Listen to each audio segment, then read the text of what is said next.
لهذا كنا لنهتدي لولا أن هدانا الله أشهد أن لا إله إلا الله وحده لا شريك له وأشهد أن سيدنا محمدا عبده ورسوله الذي لا نبي بعده سبحانك لا علم لنا إلا ما علمتنا إنك أنت العليم الحكيم اشرح لي صدري ويسر لي أمري واحلل عقدة من لساني يفقه قولي أما بعد. Bapak Ibu yang kami hormati, wabil khusus Badan Kenaziran Musholla Nurul Islam Desa Penggalangan, tidak lupa para orang tua kami, ayahanda dan ibunda, ustadz dan ustadzah, bantuan guru, tokoh masyarakat yang kami muliakan, wabil khusus para asatidz mimbar sergei. Bapak Ibu, sama-sama kita doakan mudah-mudahan ustadz-ustadz kita senantiasa dalam perlindungan Allah Subhanahu wa taala. Amin. Senantiasa Allah berikan kesehatan kepada mereka. Amin. Kemudian senantiasa Allah istiqomahkan hatinya untuk senantiasa berdakwah di jalan Allah Subhanahu wa taala. Amin. Ma'asyiral muslimin, hadirin yang dirahmati Allah Subhanahu wa taala. Perkenalkan Bu, nama saya Saiful Husairi Purba, orang Simalungun. Anggene anak orang Simalungun, gak enak. Wong Jawa kabeh anggene ya. Jawa. Saiful Husairi Purba. Saya dari Kecamatan Tebing Tinggi. Bu, tandai mukaku ini. Tengok mukaku ini, mana tahu jumpa di jalan. Tapi jangan lama-lama nengok mukaku. Kata pepatah mengatakan buah nangka, buah pepaya, makannya di waktu sahur. Ibu-ibu jangan lama-lama mandang wajah saya, takut nanti malam gak bisa tidur.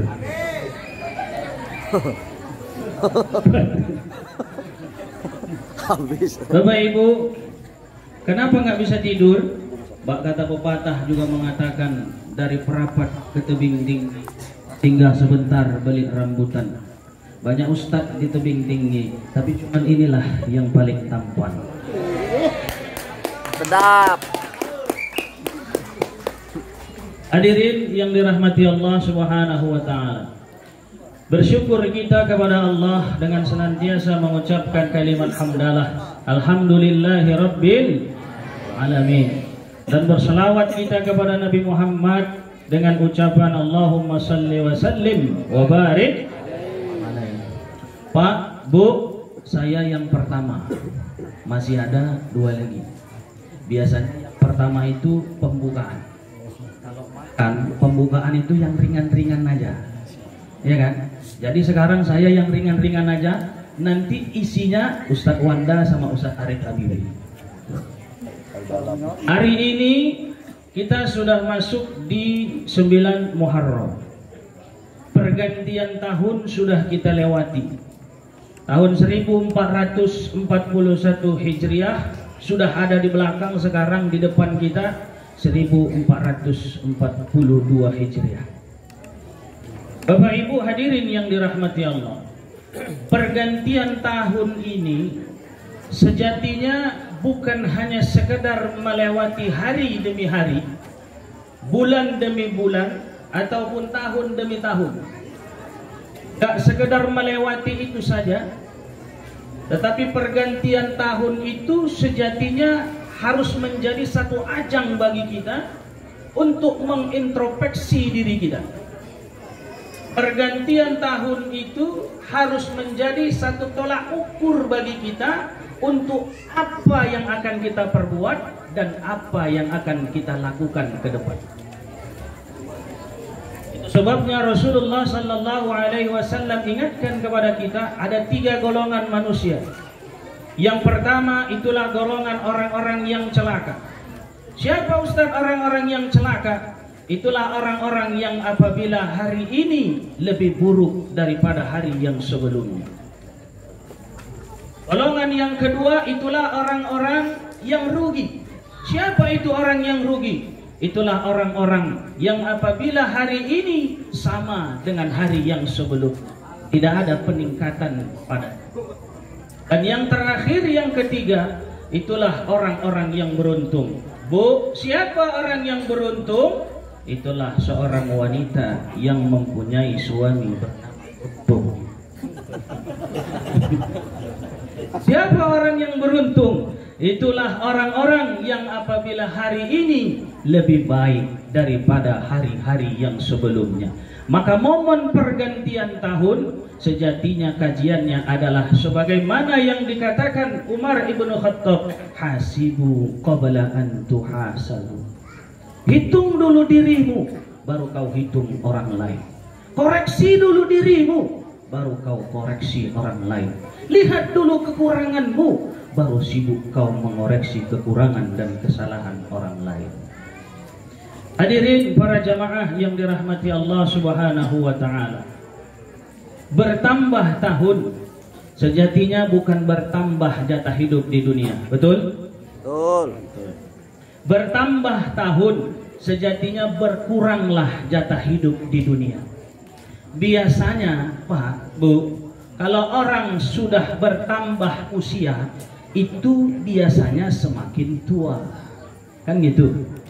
Biasanya Bu, orang yang makin tua biasanya makin dekat-dekat dengan yang namanya kematian. Biasanya. Kenapa? Karena kematian itu yang pertama, la yanzuru ila sa'ah. Kematian itu enggak mengenal waktu. Bu, kapan, di mana, sedang apa, dan bagaimana kita menghadapi kematian, enggak ada yang tahu. Betul, Bu? Bu, kapan? Bu, di mana? Bu, sedang apa? Dan bagaimana kita menghadapi kematian, nggak ada yang tahu. Orang ada kok, mama-mama lagi dengerin ceramah 1 Muharram, toto pulang-pulang, kejadian. Ya kan Ustaz ya? Ada kan Ustaz? Ada. Ada mama-mama, ibu-ibu dengerin ceramah 1 Muharram, ngelendot-lendot di dinding sambil ngusuk-ngusuk kaki, toto, ada kan Ustaz? Ada. Tapi Ustadz pulang ceramah 1 Muharram nggak ada Ustadz, nggak pernah ada, nggak pernah ada. Apalagi la yanzuru ila sa'ah. Kemudian apalagi kematian itu nggak mengenal umur. Pak, Bu, saya katakan, bukan berarti, belum tentu orang yang sakit di rumah sakit sanalah yang akan menghadapi kematian terlebih dahulu. Belum tentu. Karena bisa jadi yang sehat-sehat di luar rumah sakit itulah yang akan menghadapi kematian terlebih dahulu. Betul? Betul. Belum tentu bapak sama ibu yang tua-tua itulah yang duluan menghadapi kematian. Belum tentu. Karena bisa jadi kami yang muda-muda inilah yang belakangan menghadapi kematian. Ya kan? Betul kan? Kok enggak dibalik. Belum tentu kami yang muda-muda inilah yang belakangan menghadapi kematian. Belum tentu. Karena bisa jadi bapak ibu yang tua-tua itulah yang duluan menghadapi kematian. Kan cocok Ustaz? Cocok kan Ustaz? Apalagi yang ketiga, kematian itu la yanzuru ilal makan, enggak mengenal tempat. Maka kita senantiasa dianjurkan doa, Allahumma khtim alaina bihusnil khatimah wa la takhtim alaina bisu'il khatimah. Wafatkan kami ya Allah dalam keadaan wafat yang sebaik-baiknya. Jangan engkau wafatkan kami ya Allah dalam keadaan wafat yang seburuk-buruknya. Ma'asyiral muslimin, jamaah yang dirahmati Allah Subhanahu wa taala. Rasulullah sallallahu alaihi wasallam ingatkan kepada kita bahwasanya umur umatku itu enggak jauh-jauh dari umurku. Maksudnya apa? Kalau Rasulullah itu umurnya 63 tahun, berarti kita enggak jauh-jauh dari Rasulnya. nggak jauh-jauh dari 63 tahun.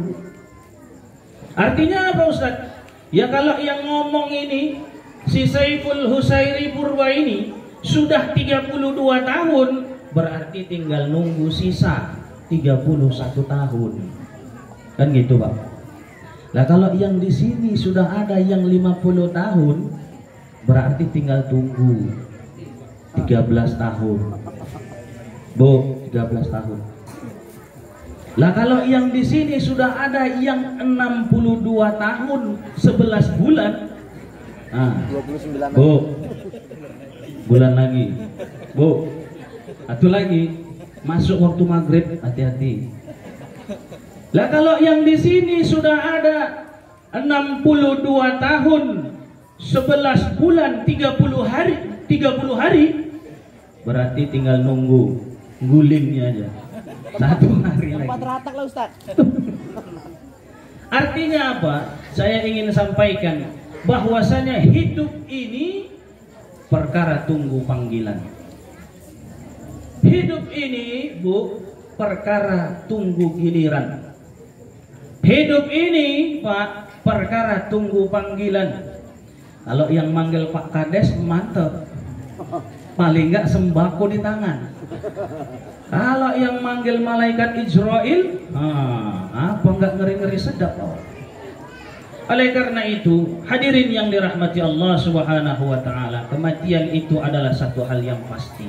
Cuman terkadang kalau kita sudah membahas masalah kematian, kita ngeri-ngeri sedap, orang-orang jadi males. Padahal itu adalah satu hal yang pasti. Saya pernah kejadian, Bu. Lagi undangan, ada pakai baju koko, pakai peci. Masuk ke tempat pesta, atau sama yang punya rumah disuruh nyanyi. Pun mangkal juga dalam hatiku, ya Allah, apa nggak ditengok lah peciku ini. Disuruh pula lah aku menyanyi. Wah, lah aku sama orang itu asik ketawa. Orang tuh nengokin aku di pentas disuruh nyanyi. Kiranya orang itu aja bisa ngerjain aku. Gantian ku kerjai orang itu, Pak. Gantian ku kerjai, ku bantai 3 lagu. Nggak cuman 1, 3 lagu ku bantai. Lagu pertama lagu nasyid. Orang itu ketawa, ada yang makan sambil ketawa nengokin aku. Ku bantai lagu pertama. Lagu nasyid judulnya Sadarilah. Ku tunjukin satu-satu orang itu. Iya. Dari mana Anda? Sedang di mana Anda? Dan mau kemana Anda? Yang tadinya ketawa gara-gara kayak gitu, terdiam jadi. Habis lagu pertama, ku bantai lagu yang kedua. Lagu yang kedua ku bantai judulnya Mahkamah Tuhan. Di suatu masa Anda kan ditanya di muka sidang Mahkamah Tuhan. Ku tunjuk satu-satu lagi. Kemana umur harta yang banyak, kemana ilmu Tuhan gunakan. Yang tadinya makan tunduk-tunduk gak selera makan orang. Wah lah aku. Habis lagu kedua, ku bantai lagu yang ketiga, Selimut Putih. Bila Israel datang memanggil, jasad terbujur di pembaringan, seluruh tubuh akan menggigil, sekujur badan kan kedinginan. Besok adik makan ketawa-tawa, duduk-duduk lemah. Seorang itu gara-gara aku buat kayak gitu. Terakhir aku pun kasihan nengok orang itu, Bu. Kasihan aku nengok orang itu tuh duduk-duduk lemas orang itu. Terakhir mikir juga aku dalam hatiku, apalah aku nyanyikan ini biar bangkit gairah orang ini. Terakhir ku bantai lagu yang keempat, lagu penutup, Cinta Satu Malam. Cinta Satu Malam, oh indahnya, bangkit semua orang itu, Pak. La ilaha illallah. Bapak Ibu hadirin jamaah yang dirahmati Allah Subhanahu wa taala. Makanya intinya saya ingin katakan, melalui momentum pergantian tahun baru 1442 Hijriah, mari Tiga golongan sudah ada di depan kita. Ingin jadi orang yang celaka, ingin jadi orang yang merugi, atau justru ingin menjadi orang yang beruntung. Tapi saya yakin, insya Allah semua yang hadir pada malam hari ini ingin menjadi orang yang beruntung. Bagaimana caranya menjadi orang yang beruntung? Jadikan tahun ini menjadi tahun yang lebih baik daripada tahun-tahun yang sebelumnya. Gimana caranya? Mantapkan iman, perbanyak amal ibadah, dan didik anak-anak kita ini menjadi anak-anak yang soleh, menjadi anak-anak yang solehah. Setuju, Bu? Siap? Takbir! Allahu Akbar. Mantap. Didik anak kita ini menjadi anak-anak yang soleh. Bu, maaf saya katakan, anak-anak ini menjadi aset kita dunia dan akhirat. Apa kata Nabi Muhammad SAW? Idza mata ibnu Adam, mati meninggal anak Adam, inqata'a amaluhu illa min thalath. Putus semua amal kecuali tiga. Putus semua amal kecuali tiga. Apa yang pertama? Sedekah jariah. Tapi ini bagi orang yang kaya, yang punya harta. Ustaz, jangankan ngasih orang, ngasih aku aja pun payah. Gak ada harta, sedekah jariah, ilmu. Alah Ustaz ilmu pula lah. Ilmu pun gak ada. Apa yang ada? Anak ada, maka didik anak kita menjadi anak yang soleh. Ajarkan dia dengan pengetahuan agama. Bawa dia mengaji ke rumah Ustaz. Rasulullah sallallahu alaihi wasallam ingatkan kepada kita bahwasanya inna lillahi ahlina minan nas. Sesungguhnya Allah itu punya ahli. Allah itu punya ahli di antara sekian banyak manusia. Sahabat-sahabat yang mendengar ucapan ini kemudian spontan bertanya kepada Rasul, "Ya Rasulullah, man hum ya Rasulullah?" Siapa mereka itu ya Rasul yang disebut dengan ahlinya Allah? Kemudian Rasul katakan, hum ahlul Quran wa hum ahlullah wa khassatuh. Mereka itu adalah ahlinya Al-Quran. Mereka itulah yang disebut dengan ahlinya Allah, yang Allah berikan keistimewaan dibanding manusia-manusia lainnya. Pertanyaannya, siapa itu yang disebut dengan ahli Al-Quran? Yang pertama, itulah orang yang senantiasa membaca Al-Quran. Maka Rasul katakan, Iqra'ul Quran, bacalah olehmu Al-Quran, fa innahu ya'ti yawmal qiyamah syafi'an li ashabi. Karena nanti di yaumil qiyamah Al-Quran itu akan memberikan pertolongan kepada orang yang membacanya. Anak-anak ini, ayo ajarkan. Antar dia ke rumah Ustadz untuk mengaji. Jemput dia dari rumah Ustadz setelah mengaji.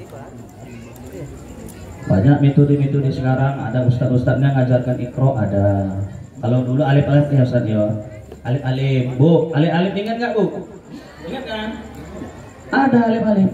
Alif date a, alif bawah i, alif depan u, a i u. Enak zaman dulu itu. Mim date a, mata date a, tamim depanmu, mu matamu. Ada gitu. Enak itu. Saya di rumah pernah kejadian, Pak.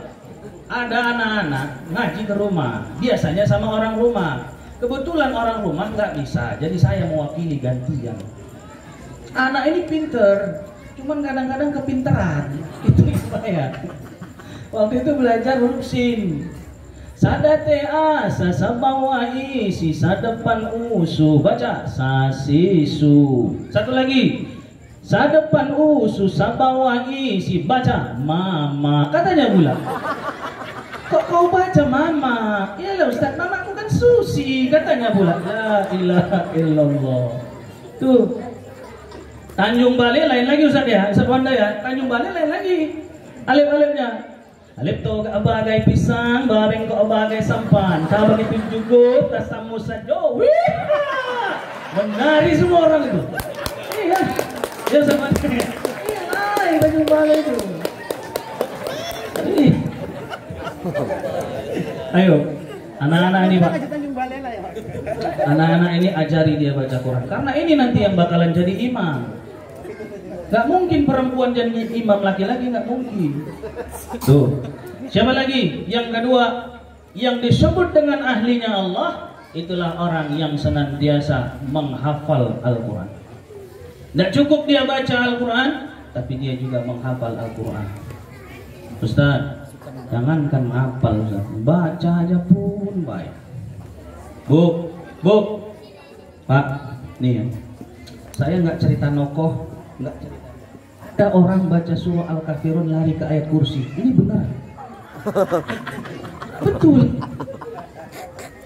Baca surah Al-Kafirun lari ke ayat kursi, ini ada kenyataan. Masya Allah. Qul ya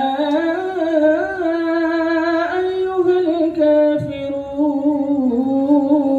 la ta'khudhuhu sinatun wa la nawm. Hancur nggak itu? Kenapa? Karena kecil jauh dari Al-Quran.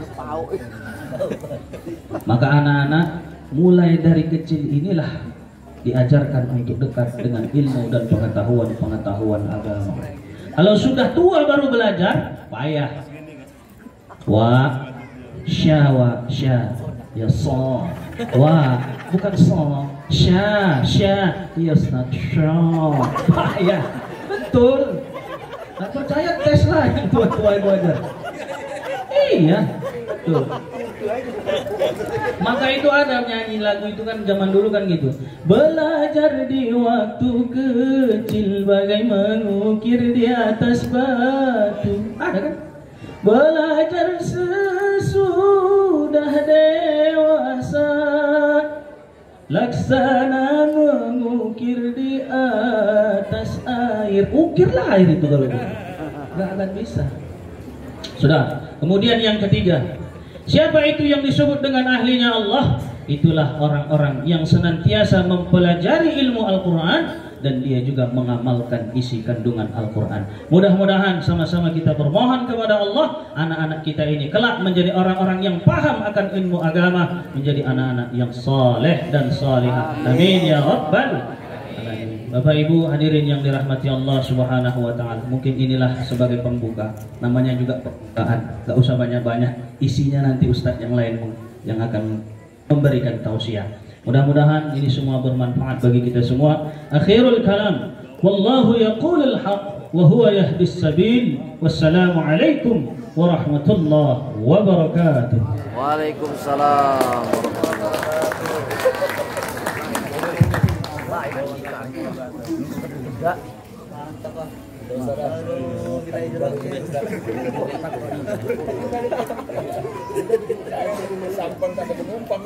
Selanjutnya, tausiah yang akan disampaikan oleh Bapak Al-Ustadz Wanda Pratama SPD. Kepada Bapak Al-Ustadz dipersilahkan.